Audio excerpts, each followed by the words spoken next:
ये तो आज हम लोग आपके कहने के मुताबिक आज हम लोग हिंदी का ऑब्जेक्टिव यानी वस्तुनिष्ठ प्रश्न देखेंगे और चैप्टर 1 और चैप्टर 2 यानी तू जिंदा है तो जिंदगी की जीत और ईदगाह, दो चैप्टर का आज हम लोग ऑब्जेक्टिव देखेंगे। तो देखिए, सबसे पहला सवाल है कि तू जिंदा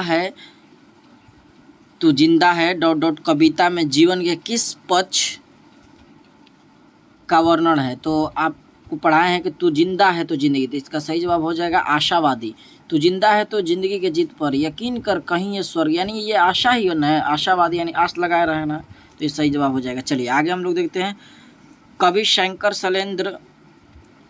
शैलेंद्र यानी शंकर, पहले था शंकर से तू जिंदा है तो डॉट डॉट कविता में देशवासियों को क्यों संगठित होने का बात करते हैं। तो आपको पता है कि ये आज़ादी प्राप्ति करने के लिए, यानी आज़ादी प्राप्ति करने के लिए, इसका सही जवाब हो जाएगा ए। चलिए आगे देखते हैं हम लोग सवाल में। स्वराज का अर्थ है, स्वराज का अर्थ देखिए इसमें दिया है आज़ादी, ये आज़ादी नहीं होगा, गलत दिया है, तो इसीलिए आपको आंसर को नहीं देखना है क्या दिया है, आपको हमारे साथ चलना है। सही जवाब है इसका स्वराज का अर्थ है अपना राज्य, स्वराज मतलब अपना राज, ये ध्यान रखना है। सही जवाब डी हो जाएगा। चमन का अर्थ क्या होगा, तो चमन का अर्थ होता है फुलवारी, जिसमें ढेर सारा फूल हो, उसमें फूल उगा हो, ये फुलवारी होता है। चलिए, तू जिंदा है तो डॉट डॉट कविता में किसके कुचल कर हम साथ चलेंगे, यानी किसको कुचल कर हम लोग साथ चलेंगे। तो जाहिर सी बात है किसको कुचल देंगे, तो जाहिर सी बात है मुसीबत को कुचलेंगे हम लोग, तब ना साथ चलेंगे, ये सही जवाब हो जाएगा। कभी मनुष्य को कैसा जीवन जीने का प्रेरणा देती है, तो कभी मनुष्य को कैसा हौसले और उत्साह को पूर्ण देती है। अगर कभी ना दे तो फिर क्या फ़ायदा इस चैप्टर को। चलिए, तू जिंदा है तो डॉट डॉट कविता में जीवन का कौन सा दृश्य है, तो ये आपको पता है अच्छा से, गहरे जीवन और राग एवं उत्साह का है। अगर तो बुरी है आग, आग आग की पेट, यहाँ होगा पेट की आग, बुरे हैं दिल के दाग, ना दब सकेंगे एक दिन बनेंगे इनकलाब, प्रस्तुत पंक्तियाँ किस कवि के। तो ये आसान सा सवाल है, शंकर शैलेंद्र, यानी यहाँ से लिया गया है। चलिए, तू जिंदा है तो जिंदगी की, ये तो आसान सा है, डॉट डॉट जिंदगी के जीत पर यकीन कर कहीं ये स्वर्ग तो उतार ला जमीन पर, हमारे कारमा को किसका इंतजार है। तो हम आपको पढ़ाएं भी है, चैप्टर मौजूद है, पढ़ लीजिए मंजिलों के। गिरेंगे जुल्म के महल बनेंगे फिर नवीन घर, अगर कहीं ये स्वर्ग तो उतार ला जमीन पर, यह पंक्तियाँ किस कवि की है। तो वही आसान सा है, शंकर। देखिए किस कवि का है, तो कबीर की दो है बच्चे की दुआ, करमवीर तू जिंदा है तो जिंदगी की जीत, सही आंसर डी हो जाएगा। चलिए सवाल नंबर 12 देखते हैं। कैसी व्यक्ति को जिंदा माना जाता है, तो आपको पता है कि स्वाभिमानी को जिंदा माना जाएगा, सही आंसर सी हो जाएगा। चलिए आगे देखते हैं हम लोग। तू जिंदा है डॉट डॉट से सर पाठ गध की कौन सी विधा है, तो ये कहानी है, कहानी नहीं सॉरी, ये कविता है ना, आपको ध्यान होना चाहिए, कविता है, पहले दिया भी है। चलिए, तू जिंदा है तो डॉट डॉट कविता का कवि है, माने कौन सा है कवि, तो ये जाहिर सी बात है शंकर शैलेंद्र। आगे देखते हैं, विनाश के बाद क्या होता है, तो विनाश के बाद क्या, नव निर्माण, यानी नया बनता है फिर विनाश के बाद। चलिए 15 सवाल था चैप्टर 1 से, अब चैप्टर 2 ईदगाह आया, ये भी पढ़ा चुके हैं, दोनों चैप्टर प्ले लिस्ट में तो नहीं है, लेकिन आपको खोजिएगा तो इसी चैनल पे मिल जाएगा। चलिए अब देखते हैं ईदगाह कहानी के कहानीकार कौन है, तो ये आसान सा सवाल है कि ईदगाह कहानी के कहानीकार कौन है, प्रेमचंद। चलिए आगे देखते हैं हम लोग, ईदगाह कहानी आधारित है, तो मनोविज्ञान पे होगा, दिया है बाल मनोविज्ञान, ये सही आंसर हो जाएगा।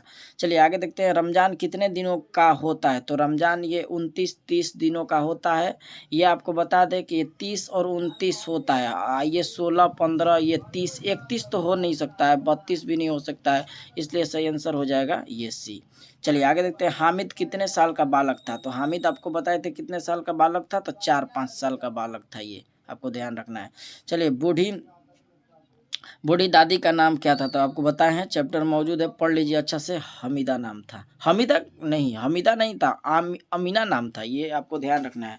हमीदा नहीं, अमीना नाम था, जो उसको ये कहती थी कि जाओ तुम, और ये डरती थी भी ईदगाह भेजने से। आपको कहानी सुना है, आप देखिए जाकर पढ़ लीजिए। देखिए, हामिद ने दादी से क्या कहा कि अम्मा तुम डरना नहीं, मैं पहले आऊँगा। ये देखिए यहाँ है, मेले में सम्मी क्या खरीदता है, तो सम्मी आपको पता है ये खंजरी खरीदता है, चलिए सही जवाब हो जाएगा।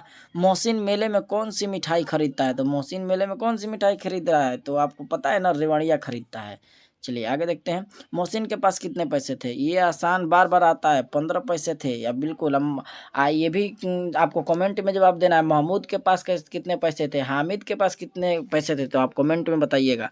कैसी जीवन बाल मन को वयस्क की तरह सोचने के लिए मजबूर कर देती है? तो ये सही जाहिर सी बात है, कैसी जब भी होगा तो अभावग्रस्त होगा, ताकि हम लोग सोचने पर मजबूर करें। ये सही जवाब है। 10 सवाल हो गए।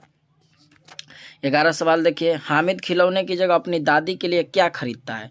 तो जाहिर सी बात है, हामिद खिलौने के लिए चिमटा खरीदता है। क्यों खरीदता है? क्योंकि दादी के रोटी बनाते वक्त उंगलियां जल जाती थी, इसलिए हामिद सोचा, एक बालक है, और सोचा कि क्यों अपना पैसा को इधर उधर से खर्च करूं, खाएंगे पिएंगे वो खत्म हो जाएगा, और दादी के मेरी रोटी बनाते वक्त उंगलियां जल जाता था, इसीलिए ये चिमटा का खरीदता है। चलिए, गाँव से ईदगाह कितने दूर है? तो ये आसान सा सवाल है, ये आपको याद भी होगा, 3 कोस दूर है। चलिए आगे देखते हैं। हामिद के दोस्तों का नाम ये सभी था, नूरे, मोहसिन, महमूद, ये सब था, इसीलिए इनमें से सभी। चलिए आगे देखते हैं हम लोग। मेले में हामिद क्या खरीदता है? तो मेले में हामिद, अभी देखिए वही सवाल है, चिमटा।